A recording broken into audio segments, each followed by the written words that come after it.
da gravação, né? Então sejam muito bem-vindos aí a mais uma aula de instalações do sistema elétrico potência. E hoje eu deixei um vídeo aí, lembrando, né, da dica da semana passada, né? Que esses vídeos, eles são auditados, ou seja, não é um vídeo, né, feito por uma pessoa qualquer, sem a verificação, né? E daí, da semana passada, né, relembrando aí, que foi sobre a potência, né? Nós vimos que quanto maior a tensão, menor a corrente, né? Ela é inversamente proporcional. Então, isso é vantajoso quando você tem, né, a tensão lá de 127 volts, por exemplo. Você pode usar duas fases, né? Aumentar a tensão, daí você diminui o quê? O cabeamento e as proteções, né? No caso, do micro-universo, né, seria o disjuntor. Já para o macro-universo, né, que é um sistema elétrico potência, né, é mais específico a parte de distribuição de energia, né? Então essa lógica, ela não é válida porque os enrolamentos, né, do transformador, a gente tem duas opções, né, para 34,5 kV e 13,8. Então a gente viu, né, que o transformador da 13,8 ele é bem menor, ou seja, tem menos enrolamento do que um de 34. Então, essa lógica aí do cabeamento menor e do elo fusível, né?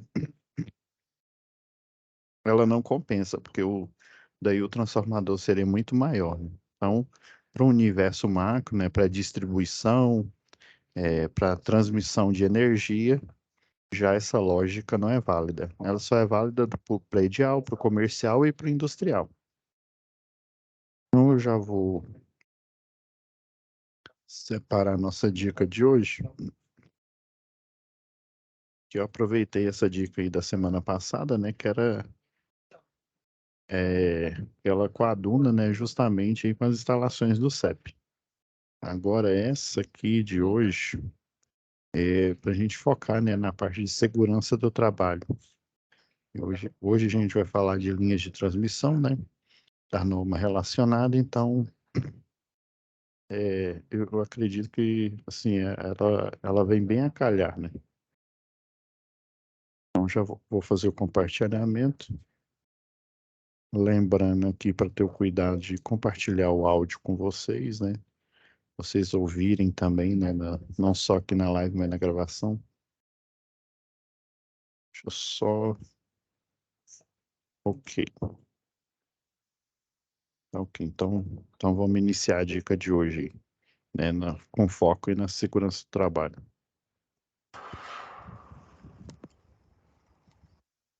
Só um minutinho, pessoal.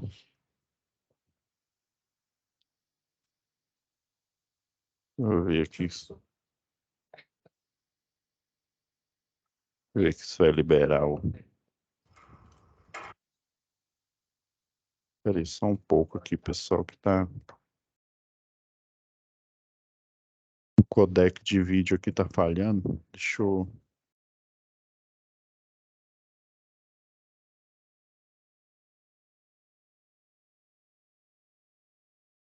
Só um minuto.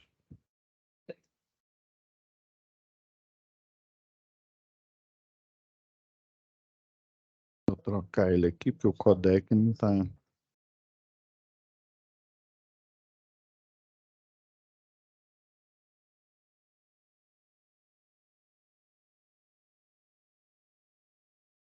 Vocês perceber que vocês estão entregando umas atividades periodicamente, vai para um quadro que você saber se está com Agora vai. Então, teste. você vai estar ali. Isso, agora dá certo.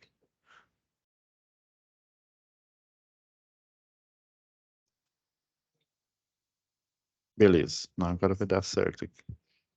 Vamos com a dica de hoje, com foco na segurança do trabalho, né? Na parte do CEP.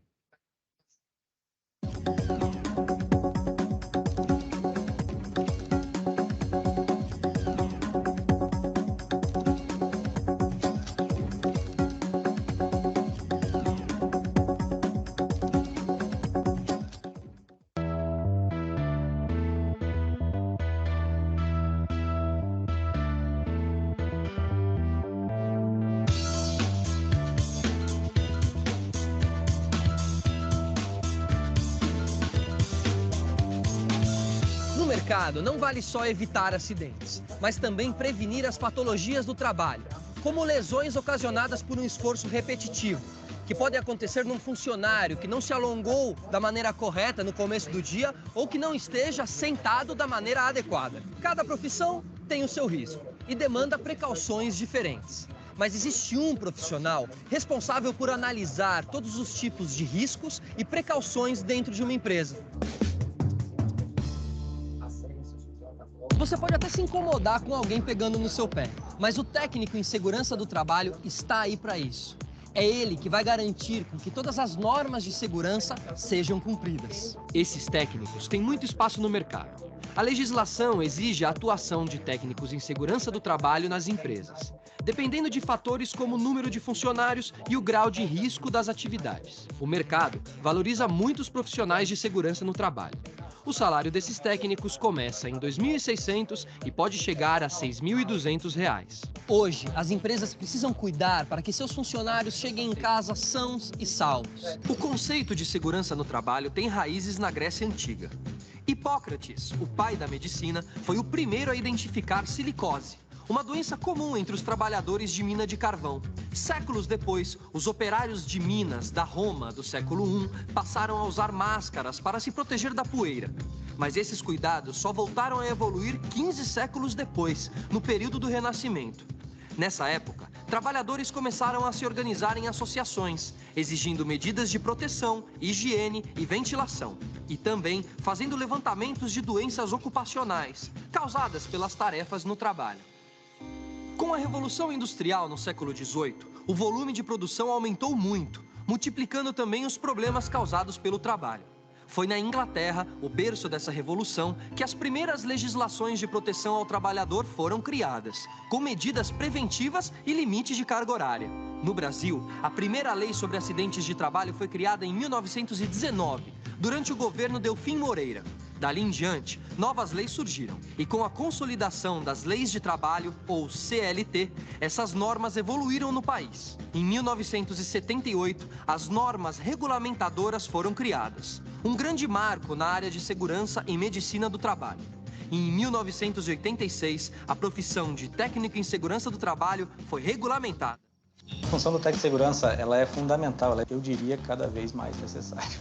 É um profissional que ele soma muito, ele auxilia muito na gerência da atividade. Pela cobrança que se faz ou ajuda a fazer, essa função que ele exerce de acompanhar em campo e orientar e discutir eventuais ocorrências no sistema é fundamental para auxiliar qualquer gerente na sua atividade, né? A gente sabe que um eventual acidente ele causa um transtorno imenso para todos, né? Você acaba investindo num profissional que vai trazer só benefício. Fazer manutenção em postes elétricos não é tarefa para qualquer um. E nem mesmo os profissionais mais experientes dispensam as orientações de um técnico em segurança no trabalho. Afinal de contas, existem riscos de queda e de choque. A Celesc é uma empresa geradora e distribuidora de energia aqui de Santa Catarina. Eu fui lá bater um papo com os responsáveis pela segurança dos funcionários.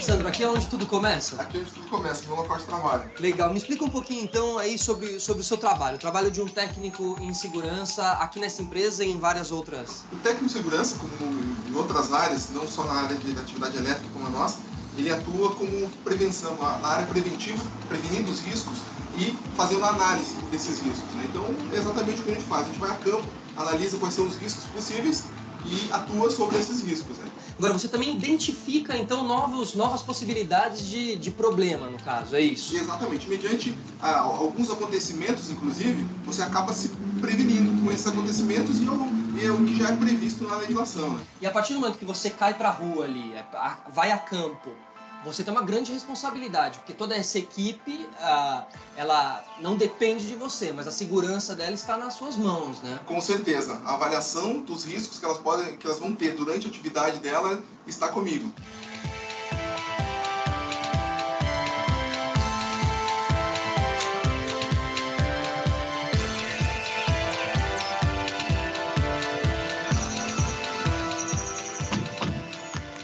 É aqui então, Sandro? Bom, esse é o local do desligamento. Né? Certo. Então, a gente faz agora uma avaliação, a gente conversa com a equipe que vai fazer o desligamento, vê se tudo está ok, eles fazem o desligamento, tudo ok, e o pessoal dá andamento lá mais para frente. Beleza. Bom dia. Bom dia. Bom dia. Prazer. Obrigado. Então a gente vai desligar isso aqui, correto? Eu queria saber, vocês trouxeram equipamento para trabalhar em altura, para elevação do guindaal? Sim, tá Eu só vou pedir o seguinte para vocês, não esquece cinto da trava-quedas e o equipamento para trabalhar no guindaal, tá bom?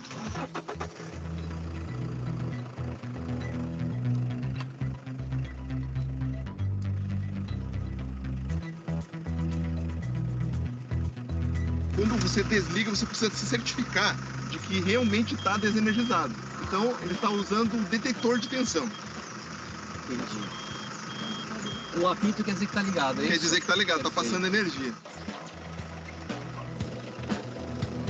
A parte nossa agora, a gente vai emitir um documento chamado DTD, que certifica que está desligado. A gente entrega para a empreiteira que vai executar o trabalho mais à frente. Perfeito. E eles estão certificados de que a área está desligada.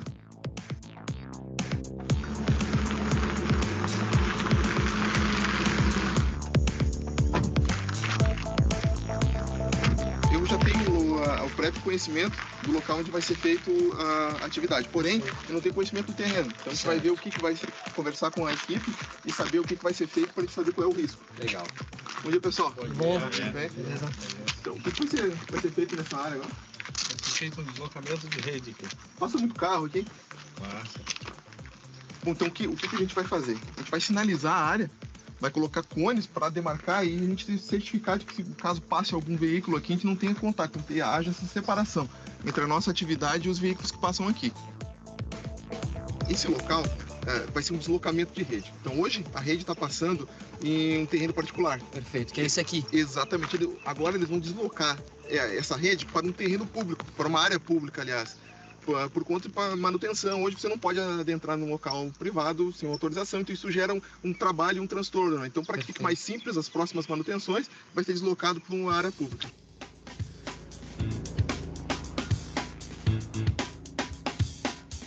E essa questão da segurança, como era antes, como é hoje em dia e aonde a gente vai chegar? A gente pode analisar no prisma de década. Então, há uma década atrás, você não tinha, para trabalho em altura, o cinto tipo paraquedista era apenas um cinto abdominal. Então, o risco era muito maior. Perfeito, era muito mais simples, né, e rústico. Exatamente. Né? Então, hoje a gente usa essa roupa anti-chamas para te prevenir contra o calor, no caso de um arco voltaico. Antigamente não existia. Então hoje há uma prevenção muito maior. Os equipamentos estão muito mais evoluídos e a tendência é ficar cada vez mais. Então a tendência é que o serviço fique cada vez melhor, mais rápido e que haja cada vez menos acidentes, é isso? Com certeza. Então o técnico de segurança vem justamente para deixar mais seguro e não ter problema nenhum com o andamento do trabalho. Não vai atrapalhar de nenhuma forma, é só agregar segurança ao trabalho. Os técnicos em segurança no trabalho são profissionais que realmente fazem a diferença. Se você também gosta de segurança, saúde, legislação e está procurando uma área promissora, essa pode ser a sua chance.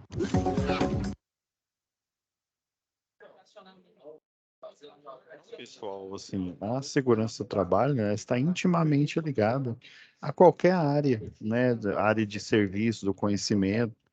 Por exemplo, quando eu entrei em engenharia elétrica, eu nem imaginava, né? Eu achava que, né, eu ia trabalhar no escritório e tal, mas ia fazer projetos. Eu não tinha nem essa noção de segurança do trabalho. Só alguns colegas, eles já eram eletrotécnicos, né, que eles já tinham essa noção. Mas como eu fiz o segundo grau, chamado segundo grau colegial, né? Eu não tinha essa noção, e daí quando eu entrei para estagiar no escritório, né, e daí eles fizeram a proposta, né, quando você terminar o estágio, se você quiser ser contratado, geralmente a gente chama o contratado para fazer engenharia de segurança, né, então eu fiz a pós-graduação, né, que na verdade essa é uma pós-graduação lato sensu, que é como se eu tivesse feito outro curso, né, de engenharia. Ela é uma pós, mas eu eu recebo mais atribuições, né? Eu posso assinar mais projetos no tocante à segurança do trabalho e especificamente, né, na minha área. Então, até o meu projeto, né, o nível do meu projeto, ele melhorou mais ainda, né, das instalações, porque eu tinha essa visão, né? Não tem aquela questão lá do o condutor, né, tem o jeito seguro, né, defensiva, né, a direção defensiva, porque tem a direção ofensiva, que é o que o pessoal da polícia pratica, né, quando está fazendo uma perseguição, por exemplo. Já o defensivo, não, o defensivo, você pensa em você, mas para você pensar em você, você pensa em quem está na sua frente, né? Ou seja, você está dirigindo não só para você, mas você está dirigindo para os outros. Porque se você toma cuidado, né? Por exemplo, isso acontece demais, gente, ó. Final de semana, sexta-feira, por exemplo, feriados, são os dias que mais acontecem acidentes. Por quê? Porque a pessoa, não, eu vou varetar o sinal, agora é 10 horas da noite, né? Ainda, porque tem aquele período, né, que você pode furar o sinal, né, sem você receber multa, mas é lógico, você tem que fazer, né, de forma consciente, não é simplesmente, porque se todo mundo que, né, deu, vamos supor, se eu não me engano, é da meia-noite às 6 da manhã, se eu não me falha a memória. Aí imagine se todo mundo, né, da meia-noite às 6, resolve furar o sinal assim, sem olhar, sem reduzir, né, a velocidade, olha para um lado, olha para o outro, para ver se tem outra pessoa, porque todos vão estar o quê? Vão estar pensando a mesma coisa. É período que eu posso furar sinal, mas não quer dizer que você pode furar o sinal, né, porque à noite é mais perigoso, que você deva fazer de forma inadvertida.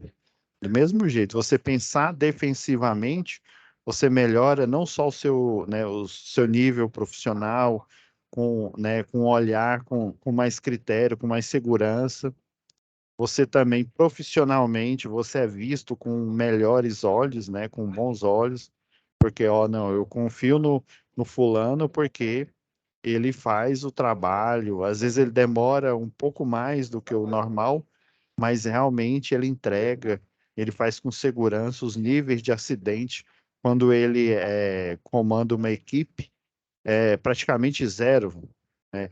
Já o outro fulano, ele é super rápido, ele desenrola os serviços, mas acontece muito acidente. Então, entre um rápido, que ocorre muitos incidentes, né, que é aquele que é o quase acidente, e acidentes, eu prefiro cidadão que faz de forma, né, defensiva, devagar, porém ele não tem nenhum índice, né, de acidente, porque para a empresa o acidente ele é ruim, por quê? Porque o funcionário ele naquele momento ele não vai estar trabalhando, ele vai estar o quê? Vai estar sendo atendido, né? Ou seja, para a empresa é ruim, né? E assim, como se diz, alguém tem que ser o bucha de canhão aqui e eu vou ser, né? A gente tem que, ora a gente pensa como empresário e ora a gente pensa como funcionário. Então, a gente tem que ter essa distinção, né? Como funcionário, né, não está trabalhando, dependendo, pode ser bom, né? Se você está muito cansado. Mas, né, por que que você não está trabalhando? Porque aconteceu um acidente, eu estou doente. Isso é ruim, né? Porque tem empresa, não, esse fulano, ele só vive no hospital, né? Acontece isso, aí eles vão ver, né, o porquê que está acontecendo isso. Dependendo se detectar que ele é muito imprudente, né? Eu mesmo trabalhava numa construtora, que o maior índice, assim, de que o pessoal falava, não, um parente morreu, né? Não tem aquela historinha aí, dependendo da empresa que você trabalha. Então, assim, dependendo do dia, né? E isso principalmente acontecia segunda-feira, né? Sempre muitos faltavam, né? O pessoal lá da parte de construção civil, na parte de instalações elétricas, na parte de armaduras, né? O pessoal tem o armador, né? Então, assim, a gente tem que primar pela segurança, a gente tem que internalizar isso, porque aí os nossos trabalhos, eles vão se potencializar, né? As nossas tarefas. Beleza? É só agora a gente vai voltar aqui para. E hoje eu reservei aqui um tempo para a gente falar sobre. A gente está em instalações, mas eu acho importante a gente falar na parte de linhas de transmissão, né? Deixa eu só abrir aqui, deixa eu ver. Não, não abri ainda o nosso PowerPoint. Deixa eu ver onde que eu havia parado. Eu deixei marcado aqui. A gente já estava falando de dimensionamento. Ok. Beleza. A gente vai continuar aqui no dimensionamento. A questão aí das linhas. E daí eu vou passar para linhas de transmissão. Aqui só fazer aqui o.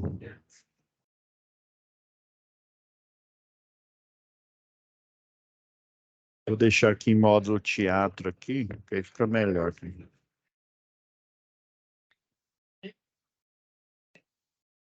E a certificação, ela quem tem que fazer é a empresa. Não, gente, só um minutinho aqui, pessoal. Deixa eu só pegar aqui um.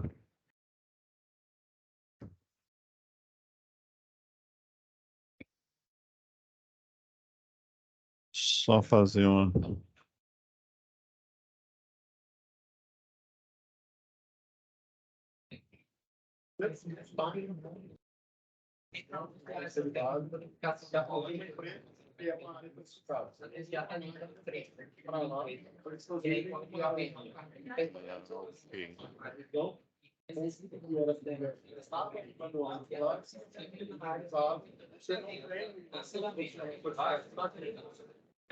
Então, pessoal, né, na última aula, a gente falou, né, da questão que o transformador, ele já no domínio, né, da rede de distribuição, compensa mais eu ter um transformador, né, para as configurações de 34 não, 13.8, né? Porque, assim, na 13.8, o cabeamento, a bitola vai ser maior e o elo fusível, né, vai ter que ser com amperagem maior. Só que compensa eu, né, ter um cabeamento com a bitola maior e o elo fusível maior, por quê? Porque o transformador já para 3.8, ele vai ser menor, porque ele tem o quê? Menos enrolamento. Relembrando aqui, né? A gente tem a tensão, a relação lá de transformação, né? Tensão de primário, ela é proporcional ao do secundário. O primário é o quê? O 1, né? É a 13.8. E o secundário, o 2, né? Seria, sei lá, 220. Então, ó, aí eu tenho a quantidade de enrolamento, também vai ser diretamente proporcional. Isso quer dizer o quê? Quanto maior o enrolamento do primário, por exemplo, ou seja, vai aumentar o tamanho do transformador, maior a tensão que eu vou ter. Ou seja, então quer dizer que o 13.8 vai ter menos enrolamento do que o 34,5 kV. Embora a relação de corrente, né, ela é inversamente proporcional, né, que seria a corrente do secundário. Aí eu estou falando inversamente proporcional se eu for pôr em pauta o enrolamento e a tensão, né? As correntes entre si, os enrolamentos e as tensões geradas, eles, né, são diretamente proporcional entre si. Agora, né, você tem uma inversão relacionada à corrente, né? Se você for pensar a corrente dos dois, né? Ou, coloquei errado aqui. Vou pensar a corrente dos dois relacionada ao enrolamento, à tensão. Então, compensa mais, né? Eu usar um transformador menor, que é com a tensão menor, E aí o cabeamento, ele ser uma bitola um pouco maior, já que pela segunda lei de Ohm, né, a gente tem a questão aí da distância, né? Então compensa muito mais. Aí eu já tinha, né, falado aqui dos tipos de rede, né, que dependendo aí da distância, né, você tem as redes curtas, né, igual a gente viu aqui, né, as redes curtas, ó, menor que 80 quilômetros de distância, né, as médias, né, entre 80 e 249 e as longas acima de 249. Relembrando, né, que algumas bibliografias, igual essa daqui, ó, é um pouco diferente. Essa daqui é uma bibliografia atualizada, viu? Beleza. Então a gente viu, né, que o pessoal usa o critério aí da potência natural, né? Eles misturam o quê? A lei das potências elétricas, né? Relembrando que ela é quase que a mesma, né? Tanto para corrente, tensões e corrente contínua, quanto tensões e corrente alternada, né? A diferença é que tem um fator de potência, né, para o alternado aí, né? E a primeira lei de Ohm. E lá no livro está o quê? Resistência é igual a tensão dividido pela corrente. Dessas duas fórmulas aqui, eu consigo dimensionar, né, uma tensão, né, de geração, ó, e uma tensão de geração, né, em quilovolts para uma potência. Aí lembra que se eu não me engano, eu comentei na aula passada, né, você tem uma estimativa tanto para projetos prediais, né, com cargas pequenas, quanto para projetos maiores, né? Mas a estimativa dos maiores, né, todos os consumidores que têm contrato de demanda, eles possuem, né, um valor fixo lá no projeto, e a partir desse valor fixo, eu consigo, né, fazer esse dimensionamento a partir dos projetos aprovados, não só a potência, mas a impedância da rede, né, com seus equipamentos, basicamente, dependendo aí da empresa, né? Por exemplo, eu tenho um forno elétrico numa siderúrgica, né? Eu tenho um forno. Não, mas não é aquele forno elétrico que você está pensando, não. É o arco voltaico. Que aí você aplica um arco voltaico num cadinho, né?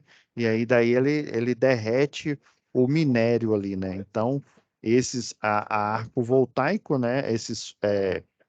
Essas caldeiras, né, esses fornos aí, eles são basicamente cargas resistivas, né? Daí as máquinas elétricas são basicamente cargas indutivas, né? Que a gente tem um conceito da resistência, né? E essa resistência a gente calcula como um conceito de impedância, né? Que é o Z. Daí você tem a parte real, né, que seria os equipamentos resistivos, que são basicamente dedicados a aquecimento, né? Tudo que é dedicado a aquecimento é porque é o seguinte: o problema de um cabeamento elétrico, o problema de uma transmissão aí de energia é o quê? É a perda por queda de tensão. E o outro problema é o efeito Joule, porque quando você tem a corrente elétrica fluindo em um cabo, né?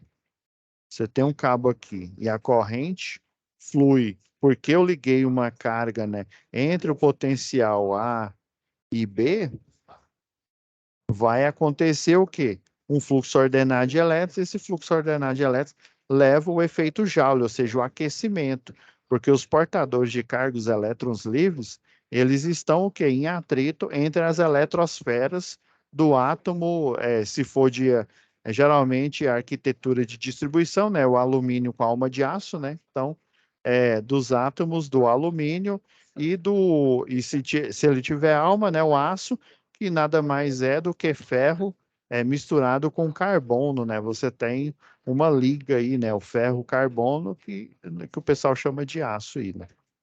Então, esse efeito Joule, né? Ele, para equipamentos resistivos, ele é benéfico, porque o objetivo dessas máquinas que têm carga resistiva é aquecer alguma coisa. O chuveiro é aquecer água, um forno a arco elétrico é aquecer, né, o minério que está sendo ali derretido, né? Então, esse objetivo, né, ele casa bem com o efeito Joule. Por isso que cargas resistivas, o fator de potência né? Ele é praticamente, o pessoal, para os cálculos, né? Projetista, para quem, né, para quem executa aí, ele é considerado igual a 1, ou seja, toda a potência aparente, ela é convertida em quê? Em potência que realiza trabalho, porque o trabalho é o quê? Aquecer, né?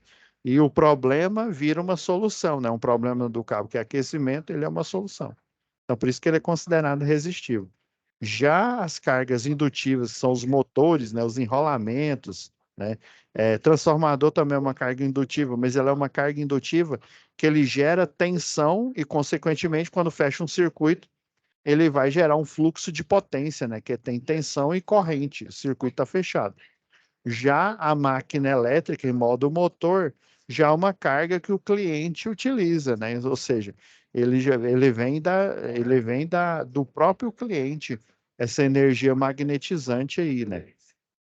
Então, o conceito de reatância indutiva, ele aparece quando você tem cargas indutivas, ou seja, motores elétricos acoplados do lado do cliente. Já do lado da geradora, é o próprio gerador de energia, né, que faz isso. Então, essa fórmula simples, né, que a gente utiliza aí desde lá da eletricidade básica, é um critério para você aprovar, dimensionar, né, as tensões, né? Porque fica aquela pergunta: que tensão que eu vou transmitir a energia desde o transformador lá da geradora até o transformador da subestação que fica no centro urbano, até o transformador que fica na RDU, né, redistribuição urbana, até o possível consumidor comercial, residencial, né, ou industrial. Daí, quando a gente fala de modelagem, né, a modelagem matemática, né, quando a linha é curta, vocês estão vendo aqui, ó, que o cálculo, né, que o pessoal, né, dos projetos, né, geralmente da concessionária, o pessoal, eles utilizam, né, os conceitos aí de procedimentos de rede, as pesquisas, né, da empresa de pesquisa energética, né, a EP, que faz parte do Sistema Integrado Nacional, né? Então, é basicamente o modelamento dessa essa linha de transmissão aqui, é o quê?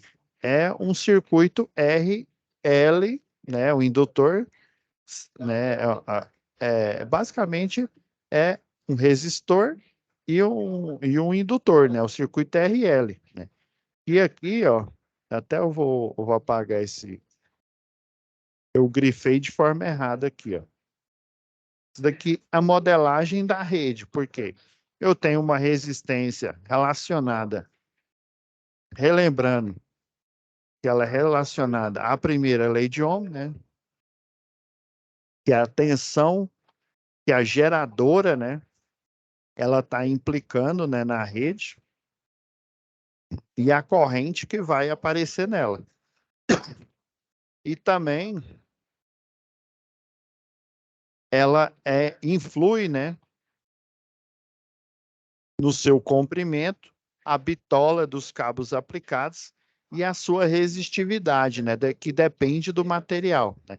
Então, esse modelamento aqui, né, e dos conceitos, né, de reatância, né, reatância indutiva, né, que se não me falha a memória, indutiva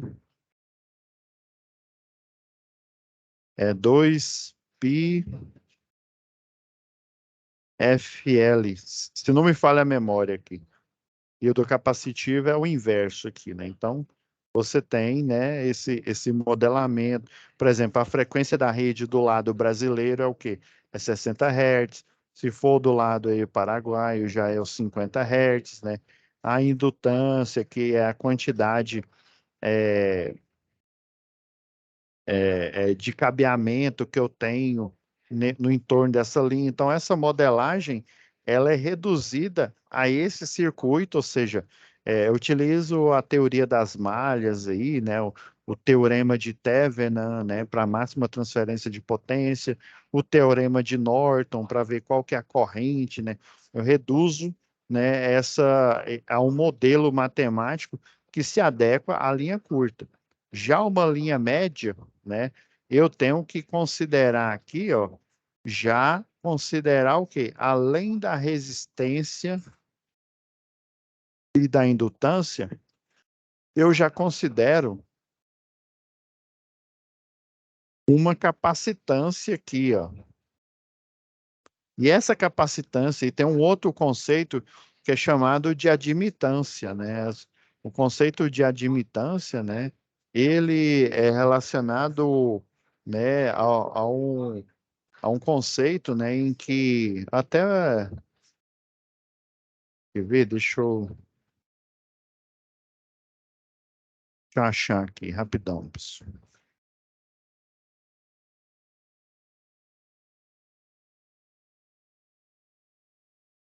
Um minutinho aqui. Eu tenho aqui, né, que é relacionado, né, ao que esse modelamento matemático das linhas médias, eu já considero uma certa capacitância que vai ocorrer entre a linha energizada e o ponto mais baixo aqui, ó. E aí lembra que eu falei que tem um conceito de faixa de servidão, que é um retângulo em que você projeta ele, né, o projetista, na hora que ele tá pensando, né, na parte não só de projeto, mas né, de execução, em que, por exemplo, as empresas terceirizadas, as que ganham a licitação, tem que fazer o acero, né, lá no norte a gente chama isso, a limpeza dessa região, desse retângulo aqui, em que eu mantenho a distância, né, padrão, e é óbvio, né, a própria estrutura aqui, a quantidade de isolador de disco que eu tenho aqui, ela vai manter uma distância padrão entre o cabo e o solo, né? Daí esse modelo matemático aqui, ó, o aparecimento dessa capacitância aqui, ó, do lado da fonte, ou seja, da geração, e outra capacitância do lado do, do consumidor em paralelo. Daí vira um circuito RLC, né? Só que com essa configuração aqui, né? O modelamento. Modelamento matemático. Desculpa aí, gente. Aí já, quando eu trato, porque numa linha longa, né? Esse efeito capacitivo aqui, ó, numa linha média, né, numa linha longa, ele vai começar a aparecer. Então, segundo estudos, né, acima de 80 quilômetros, eu tenho que incluir nos projetos, eu tenho que incluir no dimensionamento esse efeito aqui, né? Já na linha longa, né, basicamente, a resistência, né, a parte de resistência do cabo, né, e também quando eu falo resistência, eu falo de cabo, eu falo de enrolamentos, né, de transformadores que eu tenho ao longo da linha, né, que vão fazendo a realimentação. Desculpa, gente, tá difícil hoje. E quando eu falo da reatância indutiva, né, eu falo dos enrolamentos, basicamente são de transformadores, viu, gente? Daí, quando a linha é longa, eu pego esse conceito aqui e eu aplico o efeito da admitância. Esse efeito aí da admitância aqui, ó, ela vai virar aqui uma impedância.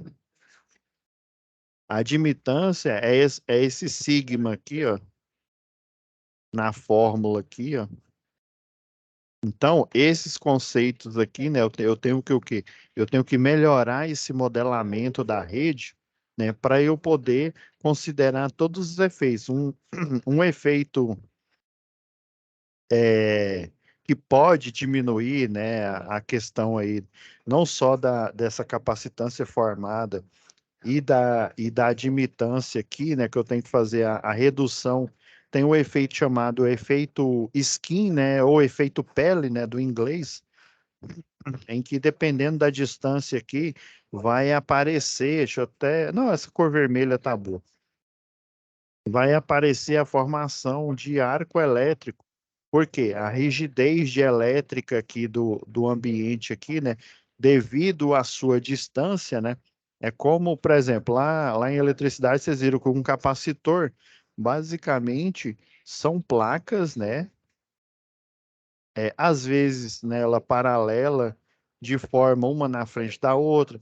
Às vezes você tem um enrolamento, né, do filme com um enrolamento secundário. Agora é bom eu mudar a cor para ficar inteligível, né? Um enrolamento secundário aqui, né, entre o vermelho e o verde, eu vou ter uma superfície dielétrica, uma superfície isolante. Então, tem várias arquiteturas e vai acontecer esse efeito semelhante aqui, né, na linha de transmissão, porque quando eu aplico tensão em um lado e do que seria o modelamento da parte do cabo, e eu não tenho tensão do outro lado aqui, né? Que seria o modelo da parte aqui no o chão, né? O terra, né? Ou seja, o potencial elétrico aqui é zero. Já o potencial elétrico aqui é o potencial da própria rede, né? Vamos supor que aqui, ó, tá falando, né? O potencial aqui é de uma rede. E lembrando que esse 138 não é da fase, esse 138 são duas fases. Então, uma potência um pouco menor. Eu não tenho ela aqui de cabeça, não. Mas vamos colocar que é 138 aqui. Então, quanto maior a distância, né, eu vou acumulando cargas, porque essa distância vai simular, é a mesma coisa na placa, em que eu vim aqui, ó, eu estendo o cabo uma distância X aqui, aí depois eu venho aqui, dobro o cabo, estendo mais, de novo, a distância X, que está aqui, né? E eu vou fazendo isso, ó, vou aumentando, aumentando aqui, ó, até que se eu fizer isso com, né, um cabinho de cobre ou aquele arame 18, né, que é aquele alumínio bem maleável, né? Se eu fizer isso, eu no final das contas de um fio, né, eu vou ter o quê? Eu vou ter uma placa. Então, semelhante a isso, né, quanto maior o comprimento aqui, é como se eu fosse formando uma placa. E geralmente no capacitor a gente aplica um dielétrico aqui, né, um material isolante. Já aqui é o próprio ar, né? O ar é que fica aqui em volta, né? O oxigênio, por exemplo, é uma das menores porcentagens, né? Graças a Deus, porque se eu não me engano, acho que é 16% que é o da atmosfera, né? Eu sei que o nitrogênio, né, o N2 aí, é a maior porcentagem que tem no ar, né? Imagine se a porcentagem fosse uns 50%, como se diz, o mundo que existe hoje, ele nem existiria, né? A Terra seria uma terra em chamas, né? O incêndio ia acontecer se fosse uma porcentagem alta de oxigênio, né? Então, essa distância aqui, ela vai aumentando, né?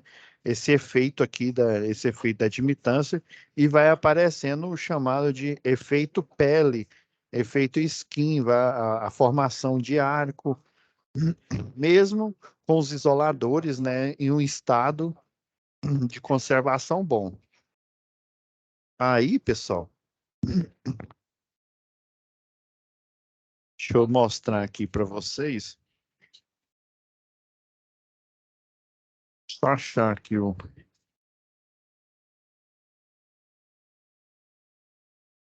Para eu diminuir esse efeito aqui, sei que já está chegando quase no final da aula. Hoje, infelizmente, parece que não. Deixa eu ver. É NTC 06. O efeito. Tem um desenho aqui perfeito aqui, ó. Estou procurando ele aqui.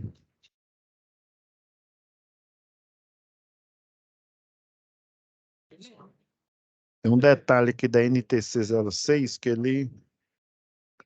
é uma das medidas, ela é aplicada, né? Aplicada também em rede de distribuição, mas achei aqui, ó.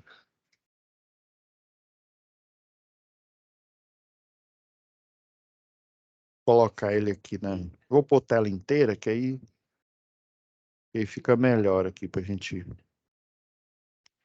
Então, esse efeito aqui, né?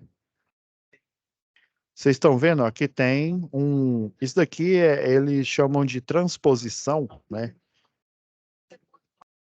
É a mesma, né? Para eu diminuir esse efeito capacitivo aqui, né?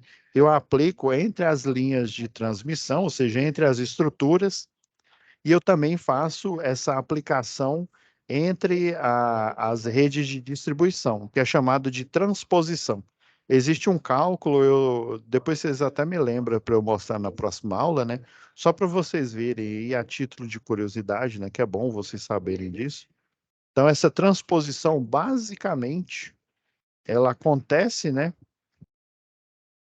Você pega aqui a estrutura, né? Para você diminuir esse efeito aqui, né? Da capacitância, né?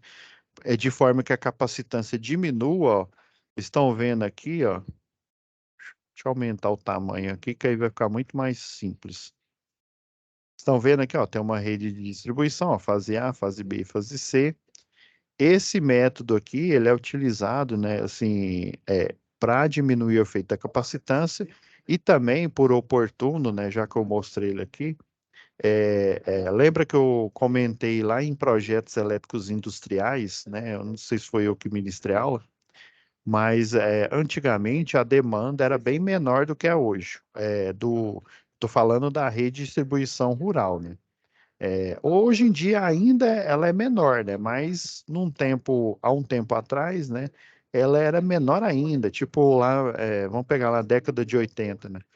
Então, não compensava eu construir uma rede trifásica e uma rede, né, em uma zona rural. Então, o que que o pessoal fazia? Eles colocam esse tipo de estrutura aqui, ela é parecida com a N, mas na verdade chama. Aqui está desenhado uma N, mas eles chamam de rede triangular. Aí, na verdade, o isolador aqui do meio aqui, ele é aplicado em cima do próprio poste, ou do poste de seção circular, ou então do duplo T. Beleza, aí o que que eles faziam? Eles pegavam essa estrutura que é chamada tipo P. Essa daqui pode ser uma triangular, né? Tipo T, ou uma tipo N, né? Normal. Daí, né? Como a demanda é menor, o que que eles faziam? Eles passavam por essa estrutura tipo P, né? Estrutura pilar. Daí, aqui mais para frente, por exemplo, essa fase A, ela ia para uma estrada em que cobria uma rede de distribuição rural, né? Cobria algumas fazendas aí, por exemplo. Aí já essa B aqui ia para outra rede de distribuição rural. E assim por diante. Essa C aqui, ó, continuava aqui em linha reta. Daí, a partir, né, desses ramos aqui, eu colocava uma estrutura chamada de tipo RU. A U é a chamada ruralzona aí, né? Então, aí do mesmo jeito, né? Nós temos a U1, o 2, o 3, o 4. Lá em projeto de sistemas elétricos de potência, a gente vai ver melhor, né? Então, essa transposição, ela é feita por dois motivos. O motivo que eu falei, né, que é você diminuir o efeito capacitivo e também de você, né, suprir uma rede rural aqui com menos fase, né? Então, eu teria, sei lá, para essa estrada aqui a fase A, para essa daqui a fase B, essa a fase C, e daí eu aplico transformadores em que o primário é monofásico e o secundário é trifásico, por exemplo, né? Dá para fazer isso, já que a demanda é pequena, né? Já na rede urbana, eu utilizo essas e outras estruturas, né? A beco total, a meio beco, né? Hoje em dia a rede compacta. E aí, gente, agora esse aqui, ó, lembra? A ideia é você fazer o quê? Fazer a distribuição. Aqui já a ideia é eu transpor, ó. Vocês estão vendo que a fase A está desse lado, né? E agora a fase A, ó, do primário, ela está, vamos supor que aqui é a esquerda e aqui é a direita, né? Então, a fase A foi da esquerda para a direita, utilizou essa rede pilar como intermediária, né? Às vezes continua com uma rede pilar. Essa daqui é uma rede normal, ela pode ser triangular também, né? Ou normal ou triangular. Então, eu poderia continuar numa rede normal. É o que acontece com as linhas de transmissão, né? Que aí eu continuaria com essa disposição. Eles chamam de disposição I2. É porque o isolador de disco ele está suspenso aqui e ele parece ser um I, né? Ele dá uma ideia de I. Aí tem a transposição I, dois Is, tem a transposição o I com a estrutura tipo V, que eu tenho duas cadeias de isolador assim formando um V, né? O cabo fica aqui no meio, os isoladores de disco ficam aqui formando, né, dando uma ideia de um V. Então, ó, eu fazendo a transposição da fase A da esquerda para a direita, ó a fase B aqui já, ó. Deixa eu mudar a cor, né?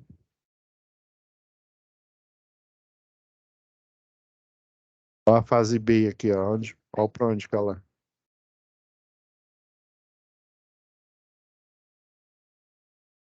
Ó a C aqui.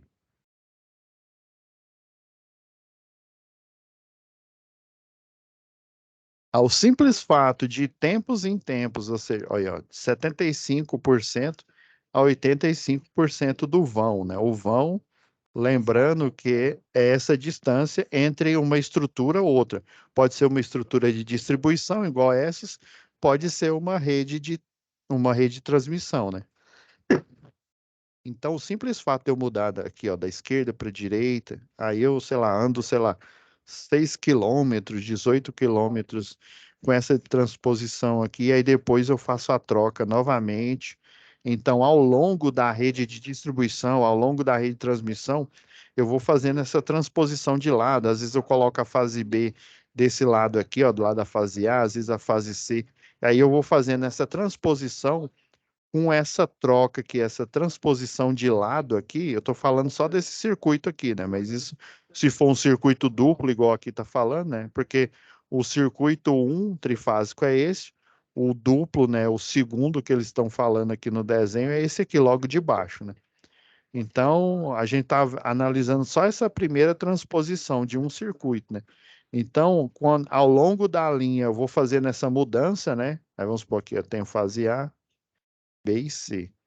Aí eu coloco fase A de um lado, coloco fase C do outro.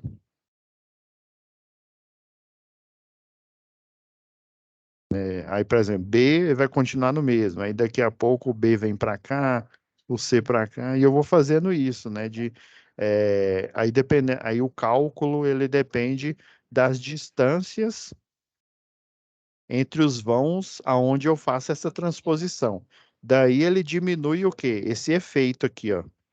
O efeito capacitivo que a gente estava comentando aqui, né, no modelo matemático aqui, ó, tanto para a rede média, né, com a distância média, quanto para a rede com distância, principalmente essa daqui, ó, com transmissão longa ou distribuição longa também, tá bom?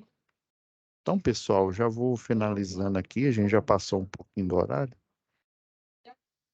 Daí na próxima aula a gente fala aí sobre a NBR 5422, né, que é da parte de transmissão de energia. A gente vai ver os modelamentos, né, os critérios de modelamento. Existe linha de transmissão que passa por cima de outra linha de transmissão.